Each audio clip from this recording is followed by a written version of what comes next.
ప్రత్యక్ష దైవం ఆరోగ్య ప్రదాత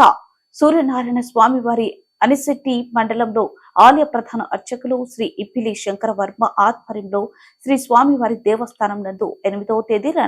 2వ నెల 2024 గురువారం ఉదయం 8:30 ఆలయ వేద పండితులు మరియు అర్చకుల ద్వారా మాస శివరాత్రి మహాపర్వం శివ పంచాయతన సహిత మహాలింగార్చన నిర్వహించారని ఆలయ ఈవో డిఎల్వి రమేష్ బాబు తెలిపారు.